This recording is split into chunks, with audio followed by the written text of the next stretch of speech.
जिनके पास भी प्रभु का वचन है, हम सब ओपन करेंगे दानियल चैप्टर 6, दानियल का 6वां अध्याय।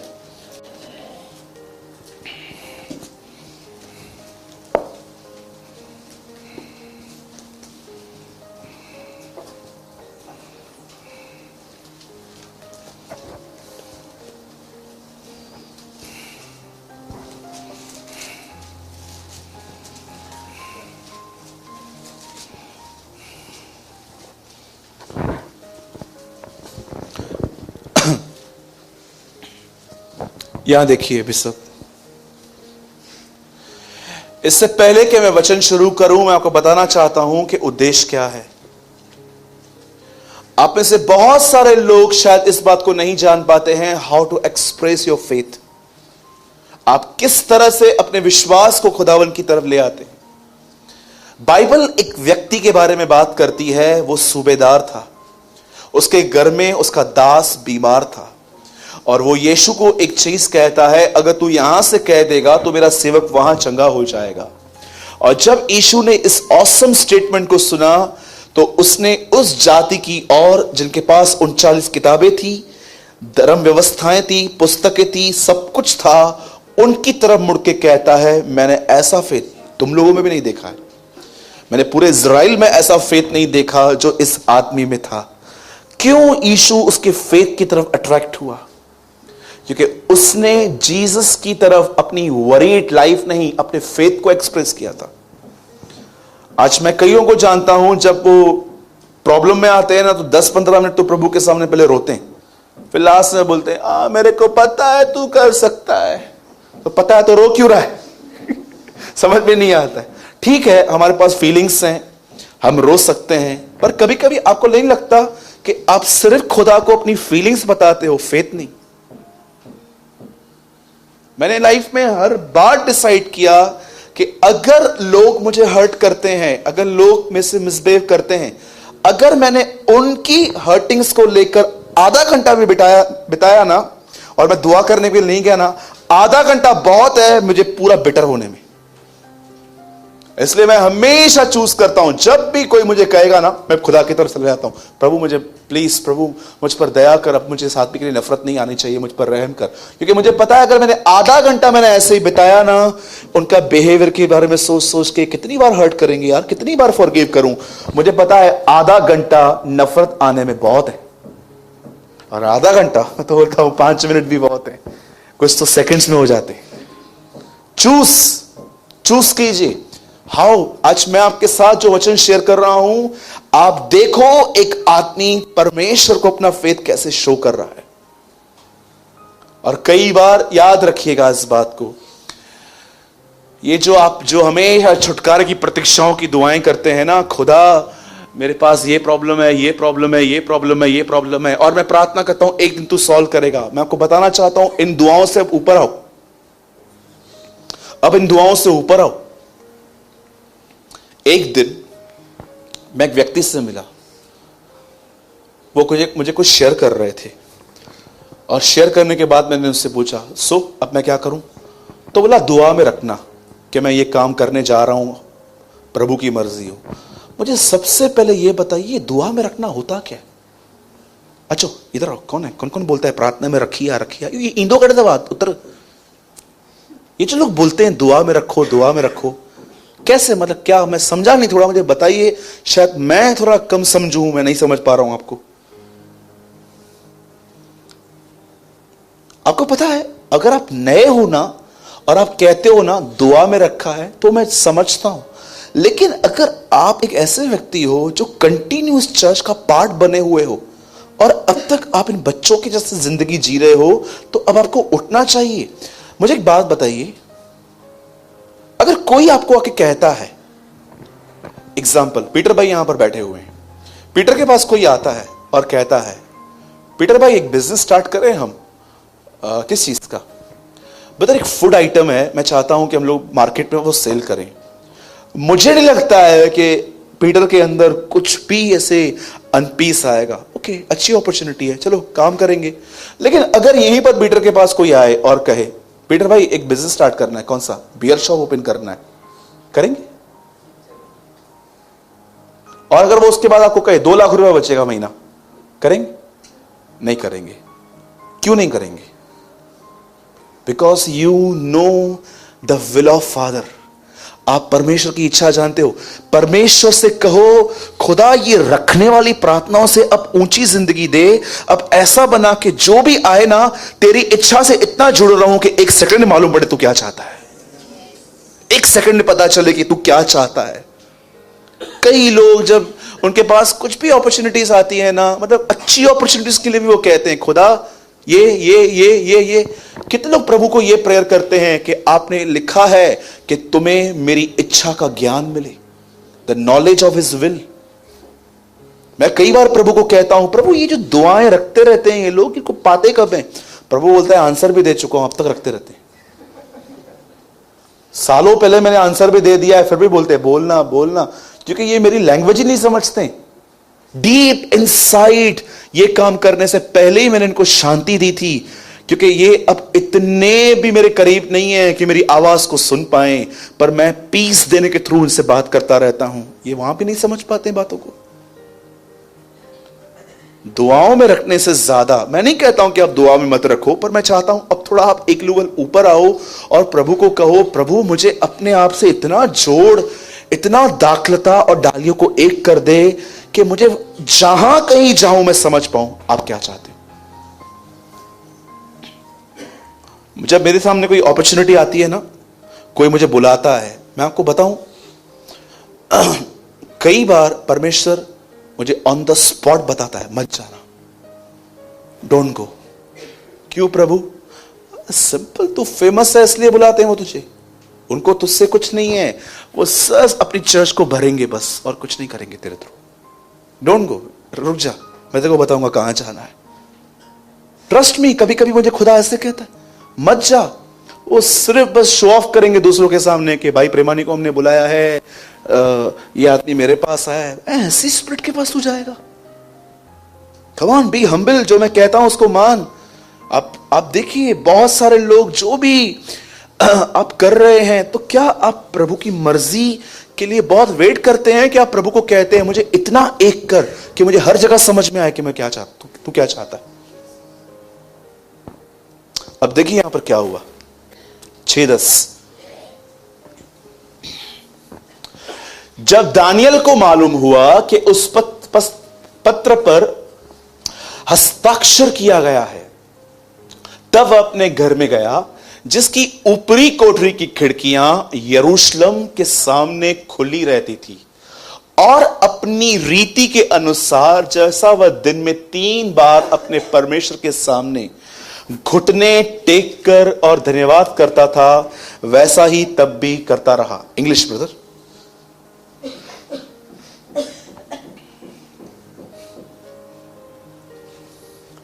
Now when Daniel knew that the writing has signed, he went into his house, and his windows being open in his chamber towards Jerusalem, he kneeled upon his knees there 3 times a day and pray and give thanks before his God as he did aforetime. ध्यान दीजिए, अभी Bible यहां पर बता रही है एक व्यक्ति है जिसके मौत का फरमान निकला है। आपको पता है, मैं आपको एक बात बताना चाहता हूं, ध्यान दीजिएगा।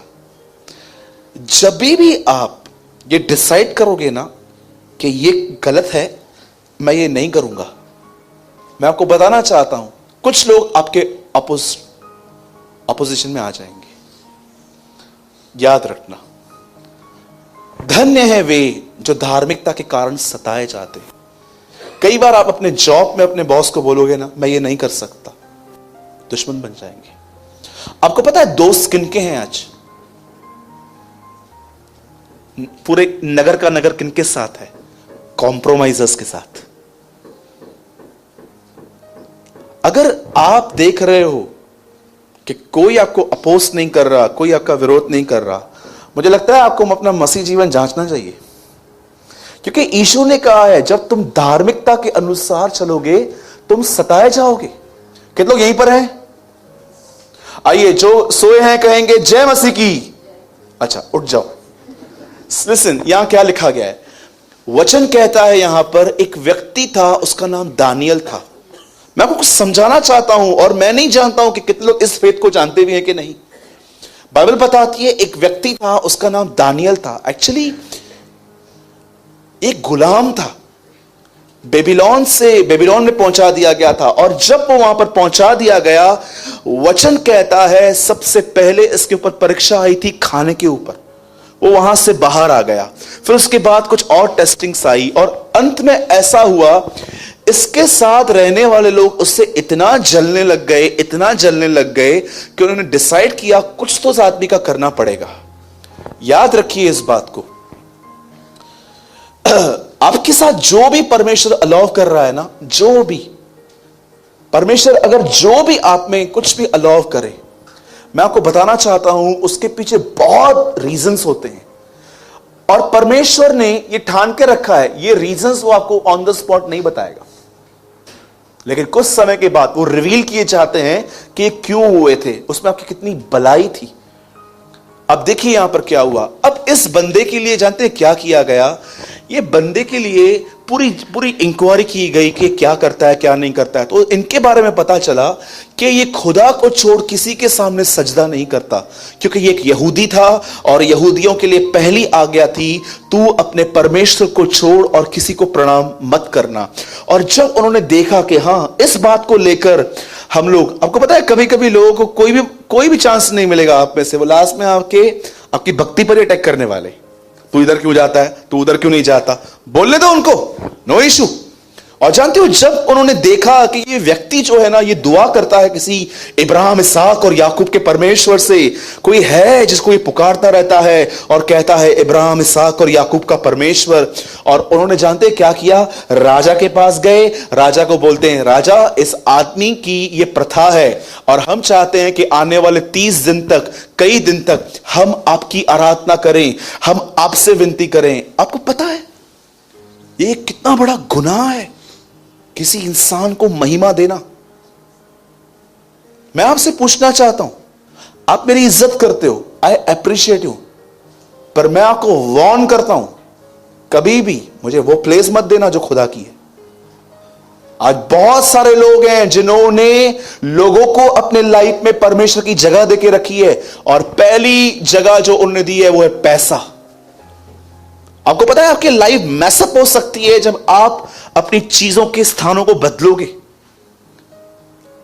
मैं आपसे पूछना चाहता हूं, आइए एक बहुत सिंपल टेस्ट। इन लोगों ने खुदा की जगह पे नबूकदनेस्सर को रख दिया था। मैं आपसे एक सिंपल टेस्ट मांगता हूं, सुनिए। आप जब सुबह उठते हो, आपके मन में पहला ख्याल क्या आता है?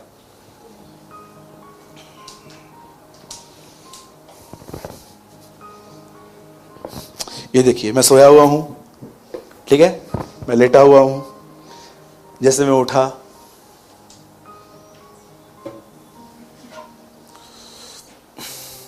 नींद भी नहीं खुली अभी तक,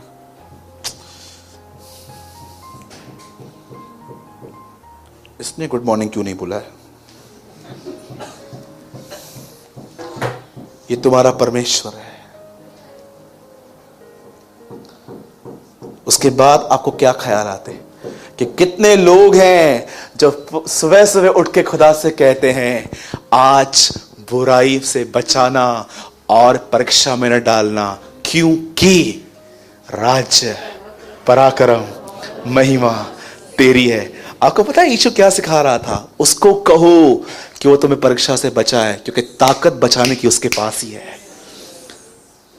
बहुत कम लोग हैं कि दुनिया को फेस करें उससे पहले खुदा को फेस करते, लेकिन बहुत कमजोर हैं वो लोग जो सब निपटा के बाद में अपनी ताकत से लड़ के बाद में खुदा के पास आते हैं। मैं आया हूं, मैं आया हूं आपके पास, और आप देखो इनकी प्रार्थना में कोई फ्रेशनेस भी नहीं होती है, क्योंकि ये परमेश्वर की मदद करते रहते हैं। मैं आया हूं, वो उसके अनुग्रह से नहीं उठाए गए हैं, वो ग्रेस से नहीं उठते। बाइबल बताती है उन लोगों ने उस राजा को कहा, आज से लेके 30 दिन तक हम सब तेरे सामने विनती करेंगे। और जब ये बात दानियल को पता चली, क्या कहती है बाइबल, वो अपने घर के फर्स्ट फ्लोर पे गया, एक खिड़की थी जो यरूशलेम की और खुली थी, और वो दुआएं करने लग गया। अच्छा, सबसे ऑसम थिंग मैं आपके सामने अभी लेके आ रहा हूं। क्या यहां पर यह लिखा गया है? दानियल एक बार भी खुदा से यह कहता है, प्रभु मैं दुआ करता हूं यीशु मसीह के नाम से, या हे यहोवा परमेश्वर मैं दुआ करता हूं, साइन हो गई है, आ रहे होंगे मुझे पकड़ने के लिए, मुझे बचाना। क्या आप मुझे बताइए, आप दानियल को गिड़गिड़ाते हुए पा रहे हैं? अरे ये कैसा व्यक्ति है, इसको फर्क ही नहीं पड़ता है। कोई इसके पीछे लगे हुए लोग, लिखा है अपनी रीति के अनुसार जैसा वह दिन में अपने परमेश्वर के सामने घुटने टेक कर प्रार्थना और धन्यवाद करता था। इस टाइम पे धन्यवाद। मुझे आप बताइए, अगर आपके नाम का फरमान निकले, कोई आपको मालूम पड़े कि आपके नाम से समन नंबर निकला है, लोग आपको पकड़ने के लिए आ रहे, आप क्या करोगे? एक ही काम करूंगा, आरकेटी ऑफिस में आ जाऊंगा तेरे पास। सब लोग उधर भाग के आ जाएंगे, ब्रदर क्या हुआ? मैंने कुछ नहीं किया, फिर भी आ रहे हैं। कुछ तो किया होगा तू। यहां पर क्या लिखा है? घुटने टेक कर प्रार्थना और धन्यवाद करता रहा। धन्यवाद, प्रार्थना, क्या है इस आदमी के इनसाइड? ये कोई ऐसा व्यक्ति नहीं है जो चीट कर रहा था लोगों को। ये परमेश्वर का सच्चा दास था। खुदा ने 11 अध्याय लिखे हैं इसके जीवन के विषय में। एक ऐसा आदमी जिसका जिक्र नहीं है कि कभी उससे शादी की थी। गुलामी के अंदर खुदा उसे उठाता था, उसके ऊपर फेवर था। और मैं आपको बताना चाहता हूं, जिस समय दानियल दुआ कर रहा है, वो हमारी तरह यंग नहीं था, वो 89 ईयर्स का था। 89 ईयर्स का व्यक्ति सेम अभिषेक अपनी प्रभु की उपस्थिति में जीता है। वो आज भी सेम संबंध बनाए रखता है। इधर तो 30-35 वाले ढीले पड़ जाते हैं, एंड 89 ईयर्स का। आप बोलोगे ब्रदर आपको कैसे पता चला? इतिहास बताता है 19 सालों में ये वहां पर पहुंचाया गया, और हर 70 साल में राजा बदला जाता था। जिस समय ये आया उस समय नबूकदनेस्सर था, और इस समय दारा है। Read it. किंग्स बदले जाते थे 70 में, गवर्नमेंट बदली जाती थी वहां पर।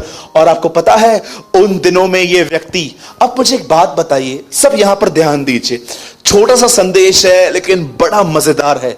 सुनिए, एक व्यक्ति को जब पता चलता है कि क्या लिखा है यहां पर, पहली लाइन बताइए।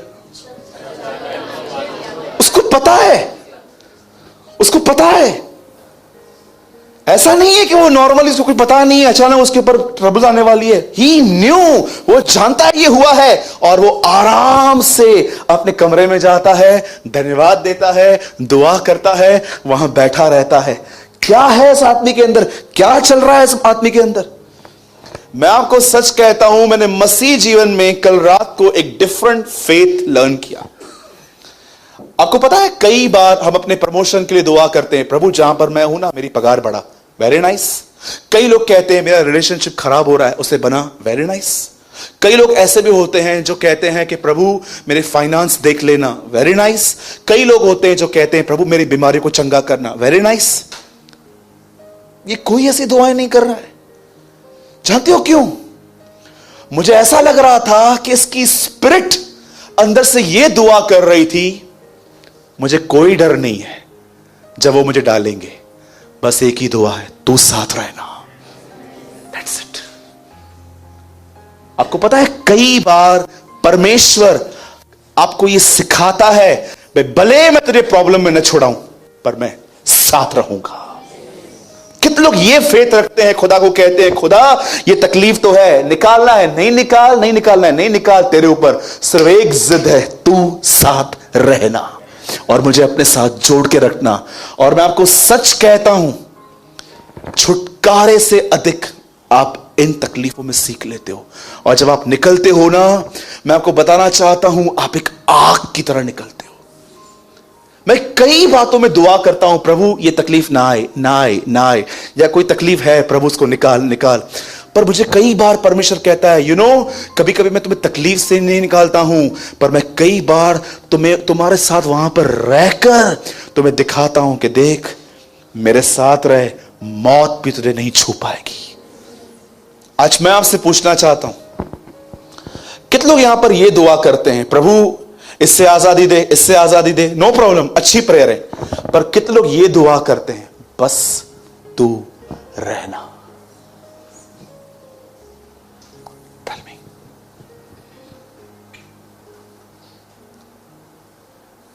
प्रभु तू रहना। मेरी फैमिली मेरे को नहीं समझती है ना, ठीक है प्रभु, नहीं समझे, मैं दुआ करता हूं उनके लिए कि वो बदले जाए, बट तू साथ रह। मेरे भाइयों और बहनों, आज काश आप मेरी आत्मा को समझ पाओ। इतना गहरा वचन है कि मेरे पास शब्द नहीं मिल पा रहे हैं आज कि मैं आपको कैसे एक्सप्लेन करूं कि जब आप विपत्तियों की तरफ न देखकर आप उसके साथ बने रहते हो, जब आप लोगों के बैड बिहेवियर को न देखकर आप उसके साथ बने हुए रहते हो, जब आप चर्च के अंदर पॉलिटिक्स देखते हो और आप वहां पर ध्यान न देकर खुदावन में बने रहते हो, परमेश्वर आपको उस बने रहने में क्या बना देता है, इसका आपको कोई अंदाजा नहीं है। हजारों बातें आई मेरे जीवन में जिनके छुटकारों के लिए मैंने दुआ की। परमेश्वर ने कई बार मुझे टीच किया, देख मैं विपत्ति से नहीं निकाल रहा हूं, पर मैं तेरे साथ रहकर तुझे कुछ लर्न करवाऊंगा। एक परमेश्वर का दास हर प्रकार के दर्द से गुजरता है ताकि वो हर प्रकार के दर्द को समझ पाए जब लोग उसे एक्सप्लेन करेंगे। यू नो, बाइबल ऐसा बताती है, इब्राहिम ने कमजोर होकर खुदावन पे अविश्वास नहीं किया, परंतु विश्वास में दृढ़ होकर परमेश्वर की महिमा की। इंग्लिश में महिमा को लिखा है प्रेस, प्रेस। यू नो, जब आप परमेश्वर को प्रेस करते हो, आप अपना फेथ रिवील करते हो। मैं कई लोगों को देखता हूं जो परमेश्वर को प्रेस नहीं करते हैं तकलीफों में। यू नो, कई बार जब आप देखते हो कि प्रॉब्लम की हीट आपको जला रही है, यू नो, कभी कभी 3 प्रॉब्लम्स मैं आपको बताता हूं, लिसन। आपको पता है कभी कभी किसी किसी व्यक्ति के लिए घर के अंदर लोगों के नेचर को टॉलरेट करना कितना डिफिकल्ट होता है। सोचो, आप एक ऐसे व्यक्ति हो जो बाइबल पढ़ते हो, दुआ करते हो, हर समय खुदा के साथ बने रहने की कोशिश करते हो, पर आपके घर के अंदर ही 1-2 पर्सन्स ऐसे हैं जिनको खुदा का डर तक नहीं है। वो अपनी मर्जी से जिंदगी जीते हैं, उनकी जुबान जहर से भरी हुई है, उनके मन में नफरतें हैं, और आप ऐसों के साथ रहकर आप इरिटेट हो जाते हो। कभी कभी तो आपको लगता है खत्म ही कर दूं अपने आप को मैं। यू नो, कभी कभी लोग घुट जाते हैं, खत्म हो जाते हैं। यू नो, आपका प्रॉब्लम क्या है? You are not with Jesus, इसलिए तुम्हें तकलीफ हो रही है। सोचो उन भाइयों के लिए जिन्हें फाइनेंस की प्रॉब्लम है। कई बार आपने पैसे लिए पर आप अभी दे नहीं पा रहे हो।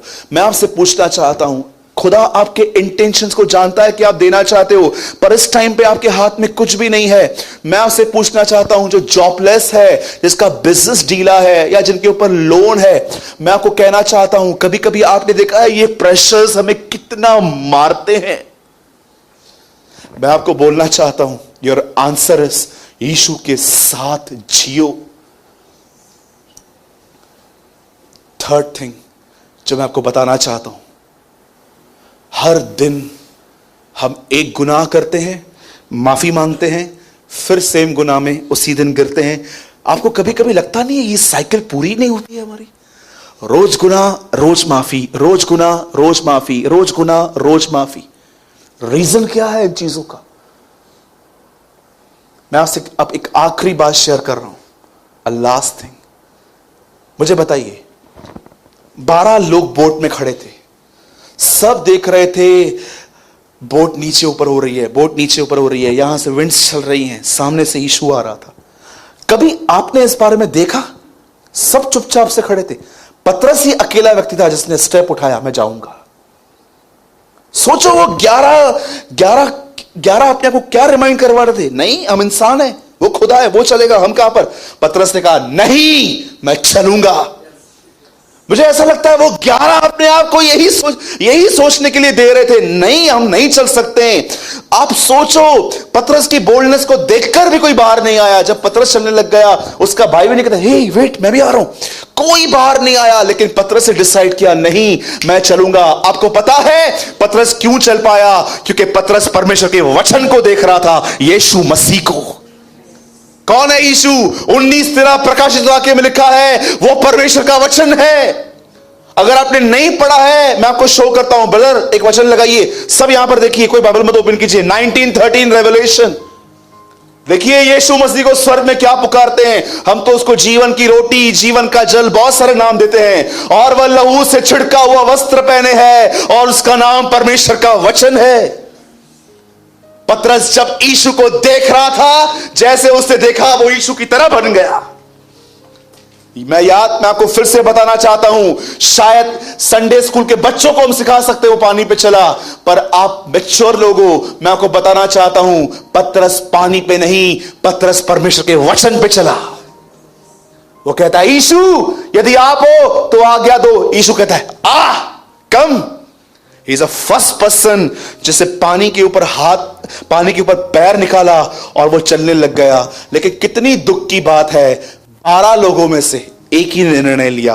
हो सकता है आप में से भी यहां पर बहुत सारे लोग हैं जो आते हैं, क्योंकि आपका एक नियम है, संडे को जाते हैं, अच्छी मीटिंग होती है वहां पर, लेकिन क्या आप ये निर्णय लेते हो, बहुत सोच लिया, बहुत कर लिया, अब मैं विश्वास की जिंदगी जीऊंगा। जानते हो बाइबल क्या बताती है? उनकी चिंताएं परस्पर उन पर दोष लगाती हैं। मुझे नहीं पता आप में से कितने लोगों ने यह वचन पढ़ा है। आई थिंक ये रोमन्स में लिखा गया है, उनकी चिंताएं उन पर दोष लगाती हैं। आपको पता है आपकी चिंता आप पे क्या दोष लगाती है? तो खुदा पर निर्भर नहीं है। उनकी चिंताएं उन पर दोष लगाती हैं। रोमन्स मेरे ख्याल से लेटर्स में एक ये वर्ड लिखा गया है यहां पर। आज मैं आपसे पूछना चाहता हूं, सिर्फ छुटकारों के लिए दुआएं करते हो, यहां से छुड़ा, यहां से छुड़ा, यहां से छुड़ा, कि खुदा को यह कहते हो भले ही ऑफिस में पॉलिटिक्स है ना, मैं जॉब नहीं छोड़ूंगा, मैं रहूंगा वहां पर, क्योंकि मुझे पता है तू मेरे साथ रहेगा। अरे जितने भी आए थे सबका ट्रांसफर हो जाएगा, तुम वहीं बने रहोगे। कितनों की ये गवाही है, जितने तुमको तंग सब चले गए, चल भाई चल आगे, चल चल आगे चलो, चलो निकलो यहां से, तुम वहीं पर बने हुए हो। क्यों? क्योंकि तुम खुदा के साथ बने हुए हो। भागो मत, फेस करो। ये आदमी अपने छुटकारे की प्रतीक्षा नहीं कर रहा था। पीछे रहिए ब्रदर, यहां नहीं लिखा है जब दानियल को पता हुआ कि उस हस्ताक्षर किया गया है, तब वह डरकर भागकर, यहां तक कि चप्पल भी छूट गई, और वो भागकर सीधा ऊपर गया और रोने लग गया। ये क्या हो रहा है, हम लोग के साथ ऐसा क्यों कर रहा है तू, मुझे बचा। ऐसी नहीं लिखी है बाइबल। सोचो बाइबल अगर ऐसे लिखी होती तो कितनी बोरिंग किताब होती, ऐसे लिखी रहती। यीशु कनान में गया, खाना खाया, चेलों ने भी खाना खाया काना नगर में, शादी में, और वहां से निकले। जैसे वहां से निकले वो एक बोट में चढ़े, बहुत अच्छी यात्रा थी, उस पर पहुंचे, 5,000 लोग बैठे थे, सबने टिफिन बॉक्स खोला और खाना चालू किया। और उसके बाद यीशु एक व्यक्ति से मिला। बाइबल ऐसे लिखी गई है। सोचो बाइबल अगर ऐसे लिखी होती आप कितनी बार पढ़ते। जानते हो आप बाइबल आराम से पढ़ो, यह दिखाया गया है हर जगह प्रॉब्लम थी, और जहां पर वो गया उसको देख के सारी प्रॉब्लम्स भाग गई। हर जगह प्रॉब्लम थी, लेकिन वो जहां, सोचो बाइबल ऐसे लिखी गई है, वो वहां पर गया, शादी में अच्छा खाना था, मरियम यीशु को बार बार बोल रही थी ये भी बचा हुआ है खा लेना। सोचो क्या, जैसे हम बोलते रहते हैं साइड साइड में, ये खाया, ये खाया, ये खाया, खाया, खा बरोबर खा, लिफाफा दिया हमने। सोचो हाँ, क्या ऐसा था?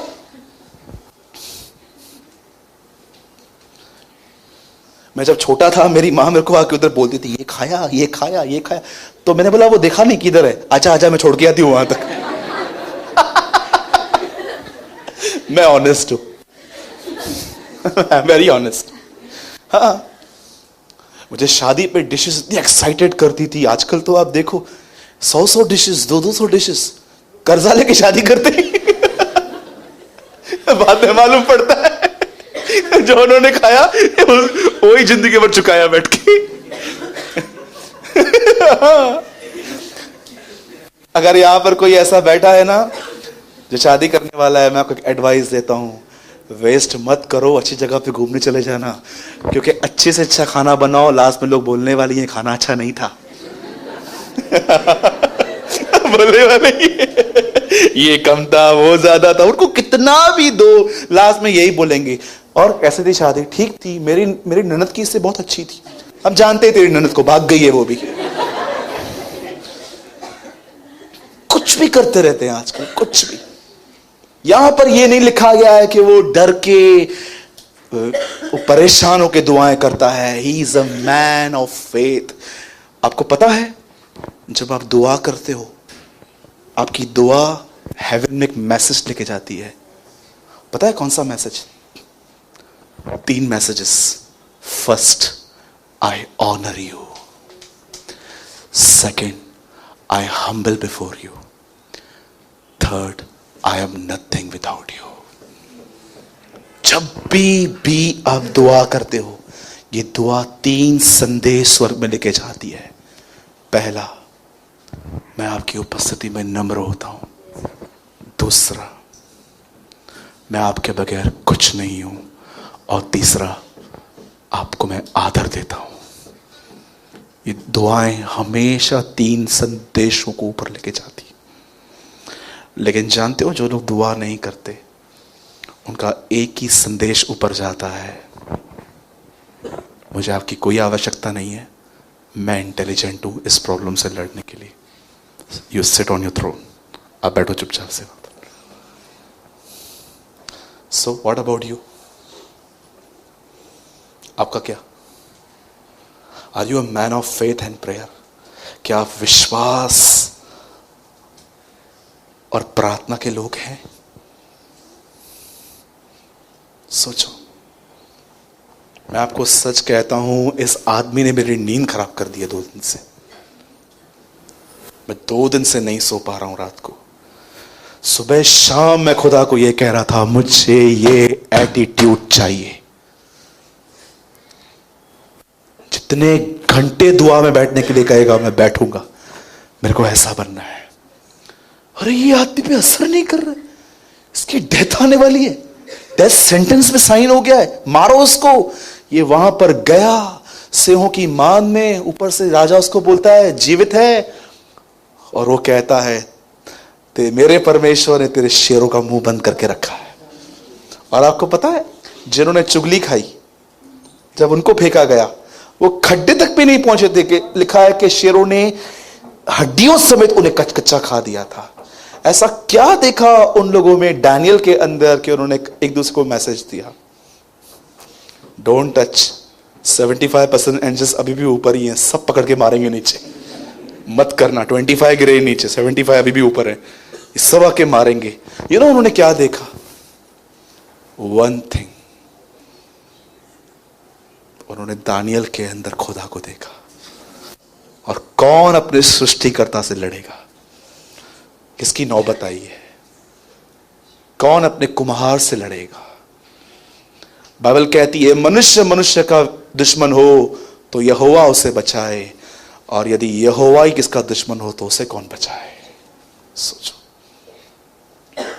मैं आपसे विनती करता हूं मेरे भाइयों और बहनों, इस एटीट्यूड के लिए दुआ करो कि खुदा भले तो मुझे नहीं भी छुड़ाएगा ना, नो इशू, मेरे साथ रहना बस, मैं सब बर्दाश्त कर लूंगा अगर आप मेरे साथ रहेंगे तो। और वो तो साथ है ही, उसके साथ बने रहो। बोलो यीशु मसीह की जय।